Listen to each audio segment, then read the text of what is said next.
په 1402 لمریز کال کې مو لویې لاسته راوړنې څه وې؟ یو میلاد شریف جوړ کړ چې د نبي علیه السلام میلاد و چې 15,000 ګډونوال یې درلودل. دغه سمبولونه مو په کومه نظریه باندې ځای په ځای کړل؟ مثلا د بیت المقدس یا مسجد الاقصی هغه مینار. د کمپنۍ د څلور لارې تصمیم ما په نیم ساعت کې نیولی. په نوي کال کې هیوادوالو ته او بیا په ځانګړې توګه کابل ښاریانو ته به مو زیری څه وي؟ نوې ترانسپورټي بڼې بدلیږي، زیرزمیني لوی سړکونه به شروع کیږي، هوایي پلونه به شروع کیږي. ستاسو د کارونو پر وړاندې لوی ننګونې څه وي؟ الحمدلله چې هیڅ نه وه ننګونه.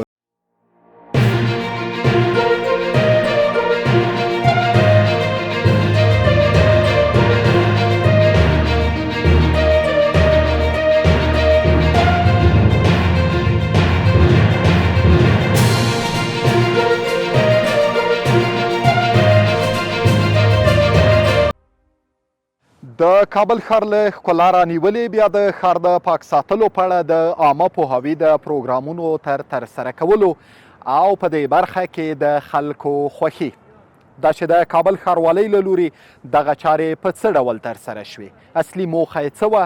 په دې ورته نورو موضوعاتو د کابل ښاروالۍ د کلتوري چارو له رئیس قاري ولی ګل جواد سره ځانګړې مرکه لرو. سلام او وخت په خیر، زه میلاد احمد حیران یم او تاسو په ټولنیزو رسنیو او امید راډیو پر څپو ځانګړې مرکه اورئ او ګورئ. ډېره زیاته مننه قدرمن رئیس چې وخت مو راکړ. ډېر ښه راغلاست مرکې ته. سلامت اوسئ، تاسې هم ښه راغلاست. خوشحاله اوسئ. رئیس صاحب راځئ پیل له دې وکړو چې په 1402 لمریز کال کې مو لویې لاسته راوړنې څه وې؟ بسم الله الرحمن الرحیم.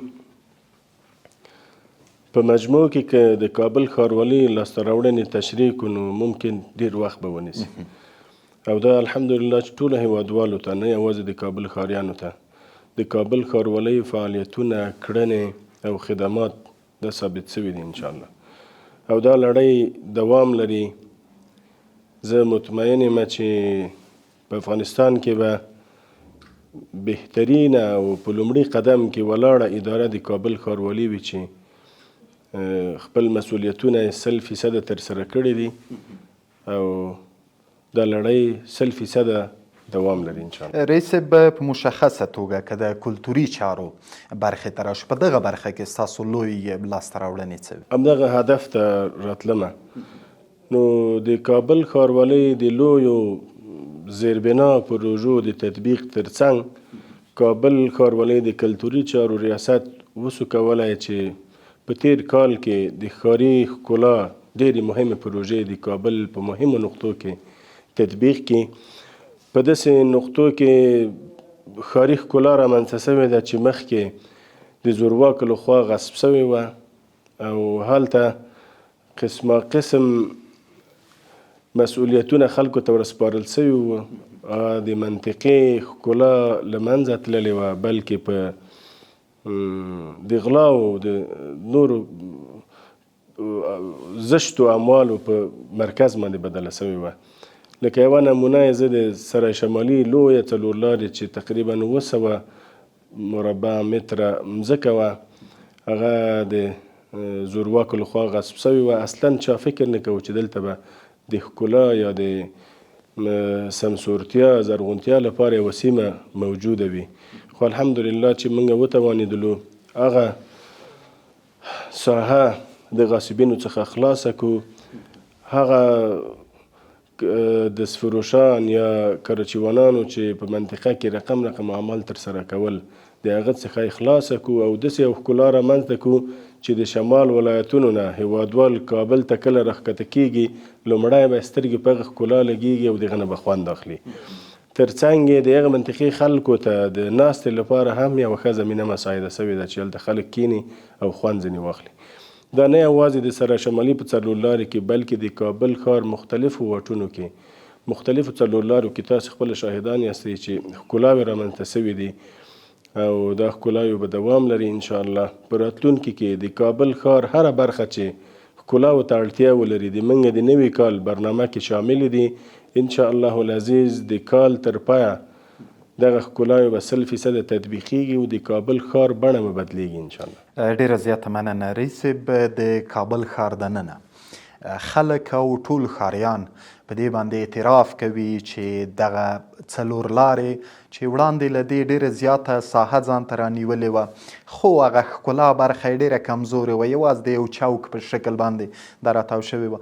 خو ستاسو په ریاست کې او بالاخره د سږ کال په جریان کې موږ یوازې د کابل ښار دننه د بې شمېره څلور لارو د جوړولو دغه لړۍ ولیده او ټول ښاریان په دې باندې شاهد دي.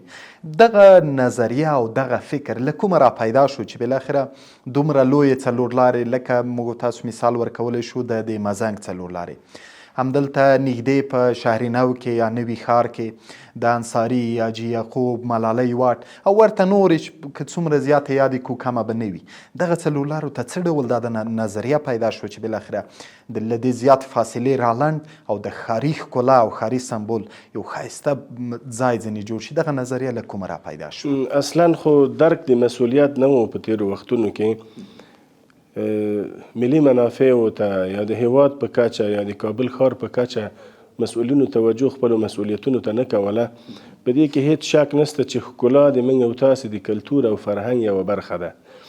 هغه ښار کې چې ښکلا نه وي هغه په دې دلالت کوي چې هلته هیڅ ښاري کلتور او فرهنګ وجود نه لري.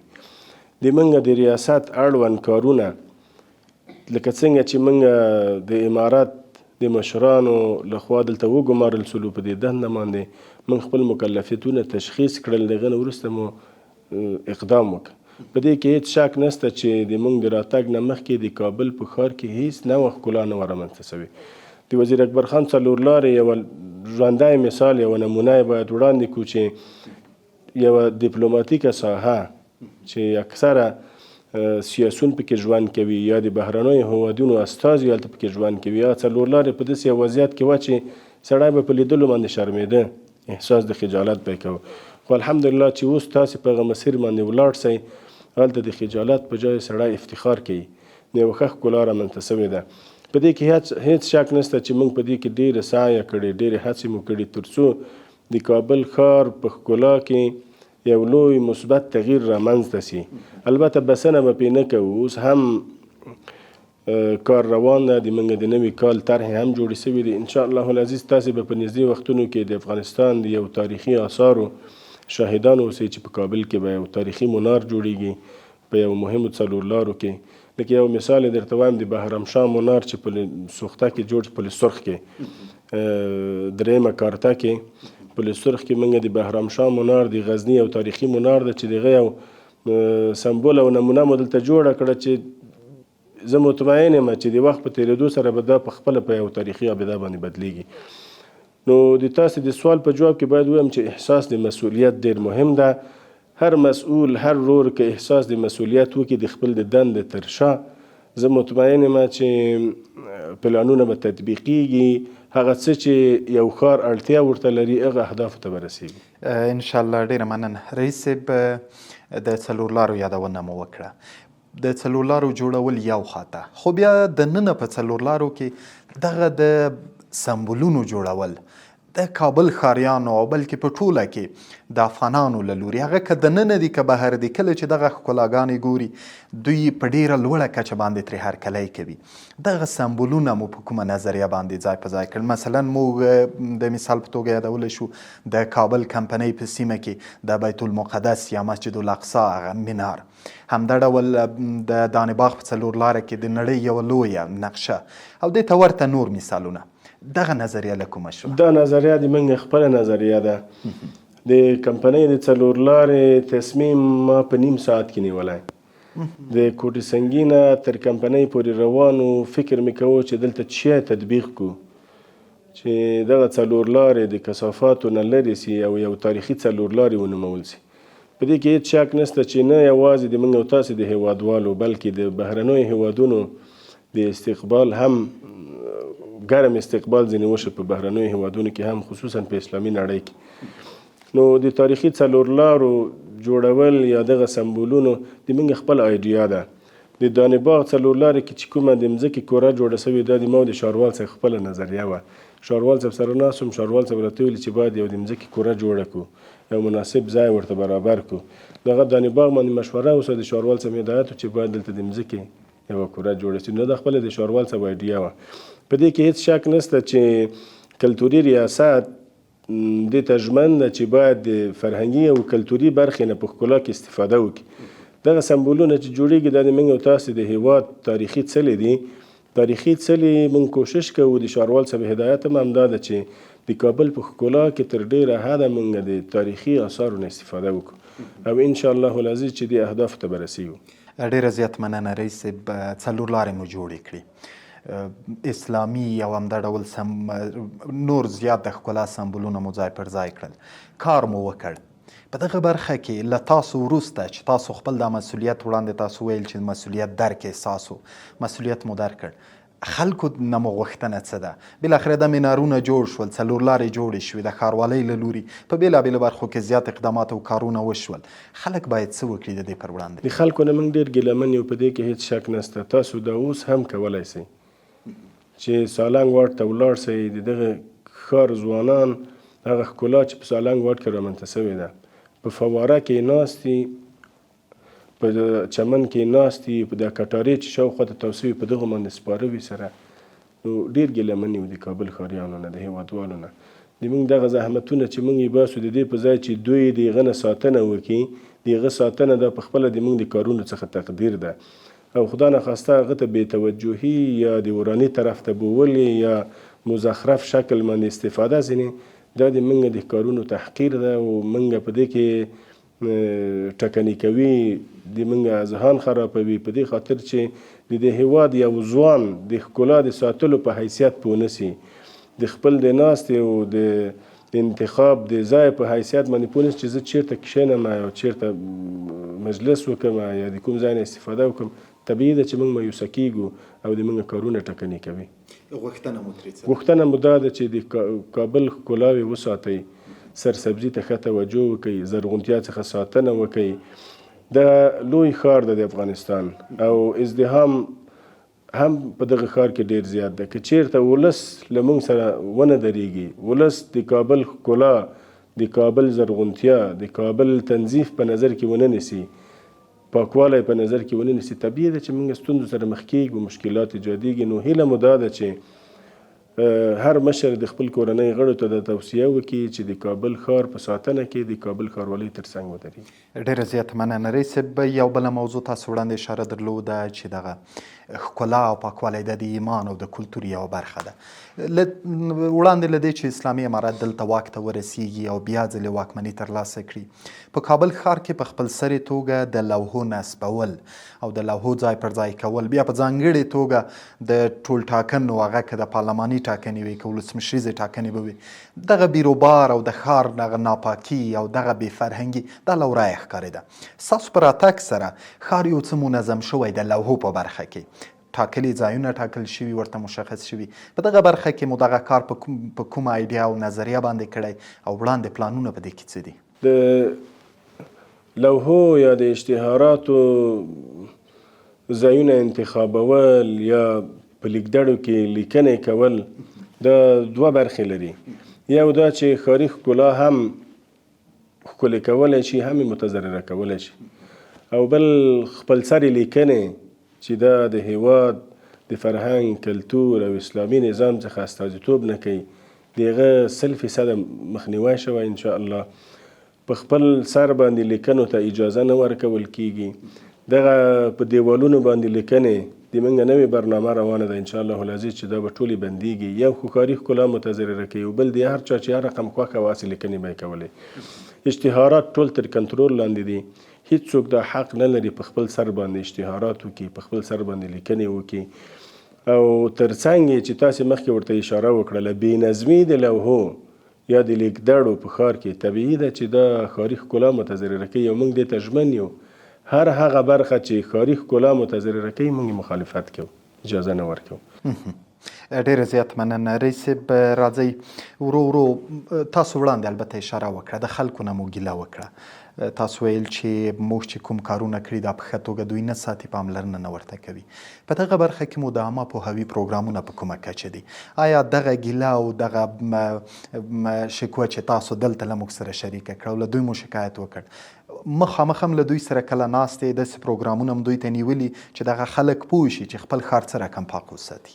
خوشبختانه باید ووایم چې هره هفته موږ په یوه ناحیه کې د عامه پوهاوي لوی سترې برنامې لرو. په هغې کې د هرې ناحیې علما، د ګذر وکیل صاحبان، د ځوانانو استازي، متشبثین، اصناف، فرهنګیان، کلتوري خلک ټول راغواړو. هره هفته موږ یوه د عامه پوهاوي برنامه لرو په ټولو نواحیو کې. د کابل ښاروالۍ د نشراتو ریاست د دې لپاره ډېرې لویې هڅې کړې دي او ډېر زحمتونه یې ویستلي دي. هره هفته یوه برنامه په نواحیو کې تطبیقیږي، اما متاسفانه چې عملي بڼه یې ډېره ضعیفه ده.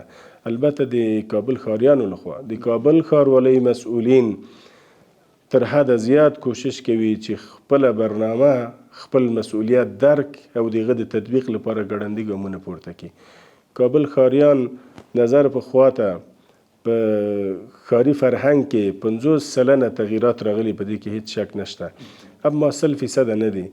هیله مو دا ده چې د کورونو مشران، د ګذر وکیل صاحبان، علما کرام د منبرونو له ادرس نه ځوانانو ته توصیه وکړي د کابل ښار د ساتنې په خاطر، د کابل ښار د فرهنګ ساتنې په خاطر خپل مسؤلیتونه وپېژني. 50% که د کابل ښاروالي مسؤلیت لري، 50% کابل ښاریان هم مسؤلیت لري.